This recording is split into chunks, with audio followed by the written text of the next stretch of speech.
Hi friends, welcome back to my channel.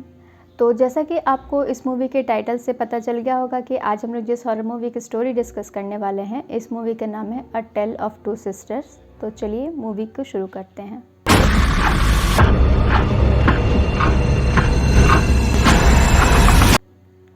तो ये movie है एक साउथ कोरियन मूवी और इसमें जो कैरेक्टर्स के नाम है वो भी थोड़े से कॉम्प्लिकेटेड है और एक्चुअली मुझसे उनका प्रोनाउंसिएशन नहीं हो पा रहा था, तो मैंने सेम अपने लास्ट वीडियो की तरह इस मूवी में भी जितने भी कैरेक्टर्स है सब कैरेक्टर्स के नाम इंडियन नेम के ऊपर में रखा है, जिससे आपको कहानी समझने में ईजी होगा। तो चलिए अब कहानी शुरू करते हैं।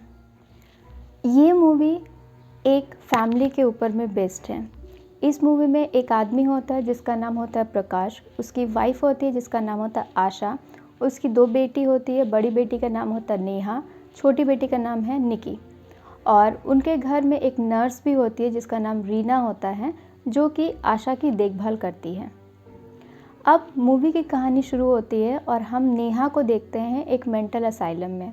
वो अपने डॉक्टर से बात कर रही होती है और उनके बातचीत को सुनकर के ऐसा लगता है जैसे कि नेहा को पर्सनालिटी डिसऑर्डर की बीमारी थी और इस वजह से उसका इलाज चल रहा था मेंटल असाइलम में।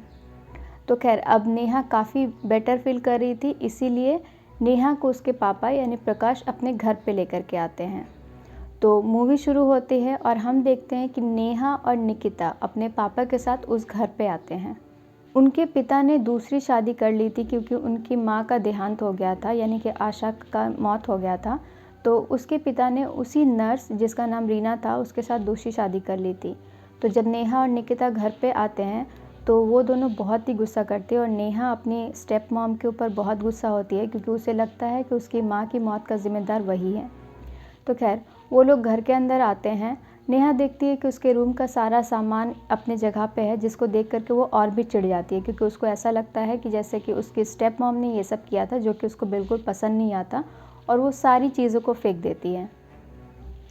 तो नेहा के घर में आने के बाद हम देखते हैं कि क्योंकि वो अपने स्टेप मॉम को बिल्कुल भी पसंद नहीं करती थी, इसीलिए वो अपने स्टेप मॉम का जगह लेना चाहती थी अपने पापा के लाइफ में, यानी कि वो अपने पापा का ख्याल खुद रखना चाह रही थी। इसके लिए वो अपने पापा के कपड़े निकाल करके पहले से रेडी करके रख देती थी। ये सब देख करके उसकी स्टेप मॉम काफ़ी गुस्सा करती है, लेकिन नेहा को इन सब बातों से कोई फ़र्क नहीं पड़ता। दूसरी तरफ हम उसके पापा यानी प्रकाश को देखते हैं जो फ़ोन पे किसी से बात कर रहे होते हैं और वो बोलते हैं कि यहाँ पे सब कुछ बहुत ख़राब है और यहाँ का सिचुएशन कंट्रोल नहीं हो रहा है। लेकिन वो साथ में ये भी बोलते हैं कि वो अपने भाई और भाभी दोनों को डिनर पे बुला रहे हैं, तो शायद नेहा को थोड़ा अच्छा लगेगा। अब नेक्स्ट सीन में हम लोग डिनर का सीन देखते हैं जहाँ पे डिनर टेबल में सब लोग बैठे हुए होते हैं, यानी कि प्रकाश, रीना, नेहा और निकी। सब लोग वहाँ पे बैठ कर के डिनर करते हैं। लेकिन यहाँ पे एक स्ट्रेंज बात ये होती है कि रीना बोलती है प्रकाश को कि उन्होंने उसके भैया भाभी को डिनर के लिए बुलाया है।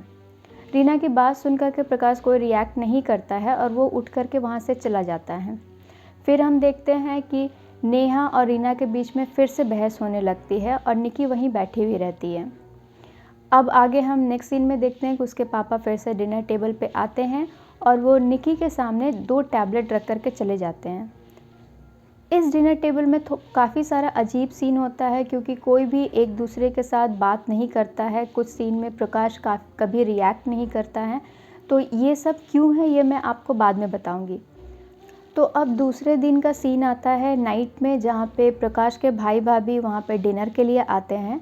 लेकिन यहाँ पे एक स्ट्रेंज बात ये होती है कि वहाँ पे उस टेबल पे सिर्फ प्रकाश, रीना और प्रकाश के भाई भाभी होते हैं। प्रकाश की दोनों बेटी यानी नेहा और निकी दोनों उस टेबल पे नहीं होती है। तो वो लोग आपस में बात कर रहे होते हैं, लेकिन ऐसा देख करके लगता है कि प्रकाश के भाई और उसकी वाइफ वहाँ पे कंफर्टेबल नहीं है। लेकिन फिर भी रीना वहाँ पे अजीब से जोक्स क्रैक करती है जिसे सिर्फ वही इंजॉय कर रही होती है और किसी को भी हंसी नहीं आती। थोड़ी देर के बाद हम देखते हैं कि प्रकाश की भाभी को उसका चम्मच नीचे गिर जाता है, तो वो डाइनिंग टेबल के नीचे झुकती है। नीचे झुकने के बाद उसे उसी रूम में कॉर्नर में एक ब्लैक परछाई दिखाई देती है। जी हाँ, उसे एक आत्मा दिखाई देती है जिसे देख करके वो बहुत डर जाती है और उसकी तबीयत बहुत ख़राब हो जाती है। उसके तबीयत ख़राब होने के बाद प्रकाश का भाई अपनी वाइफ को लेकर के अपने घर चला जाता है। रास्ते में हम देखते हैं कि प्रकाश के भाई को उसकी वाइफ बोलती है कि उस घर में कुछ तो अजीब है जो कि नॉर्मल नहीं है। फिर से सीन शिफ्ट होता है रीना के ऊपर। तो रीना उसी डाइनिंग रूम में घूम रही होती है कि उसे उस फ्लोर पे एक छोटी बच्ची का क्लिप दिखाई देता है। जैसे ही वो उस क्लिप को लेने के लिए जाती है, एक छोटी बच्ची का हाथ उसे पकड़ लेता है, जिससे वो काफ़ी डर जाती है। और तो खैर, अब रीना प्रकाश को उस छोटी बच्ची की आत्मा के बारे में बताती है। वो बोलती है कि उसने उस घर में एक छोटी बच्ची की आत्मा को देखा है, लेकिन प्रकाश इस बात पे भी कोई रिएक्ट नहीं करता। हम इस मूवी में देखते हैं कि प्रकाश अपनी बेटी नेहा से बात करने की कोशिश करता है कि उसके साथ ऐसा क्या हो रहा है, क्या गलत है।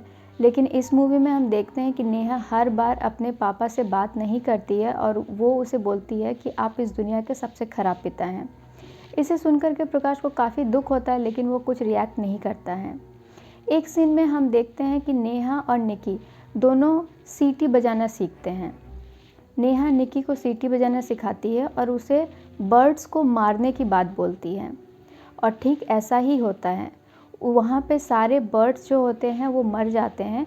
एक बर्ड प्रकाश को मिलता है और एक बर्ड रीना को मिलता है उसके बेड पे। उसे लगता है कि निकी ने उस बर्ड को मारा होगा, इसीलिए वो गुस्से में आकर के निकी को बहुत डांटती है।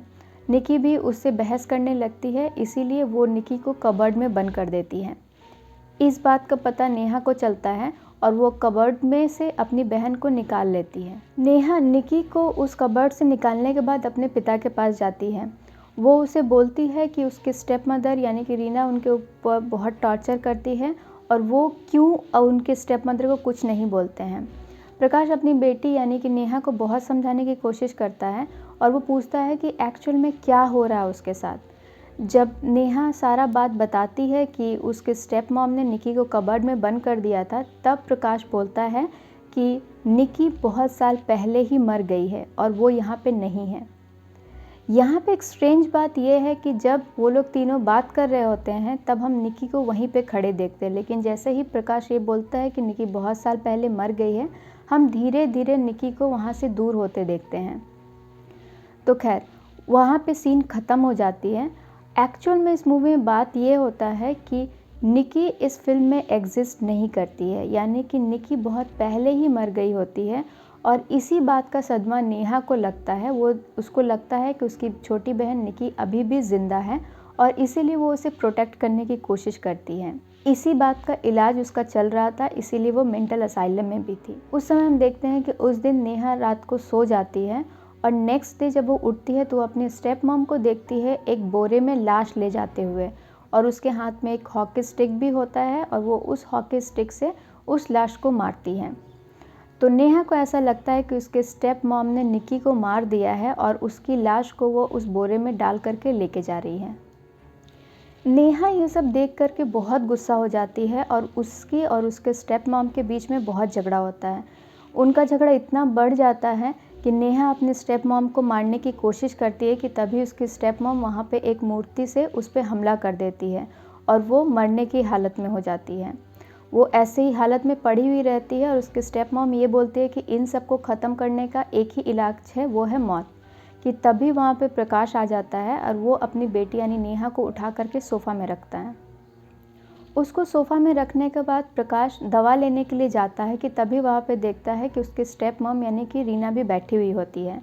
वो दोनों जैसे ही बैठे हुए होते हैं तब तक प्रकाश हॉस्पिटल में फ़ोन कर देता है और हम दूसरी तरफ देखते हैं एक और रीना को जो कि कोट पैंट में खड़ी होती है। ये सीन काफ़ी कन्फ्यूजिंग होता है। तो चलिए अब मैं आपको इस मूवी को एक्सप्लेन करती हूँ।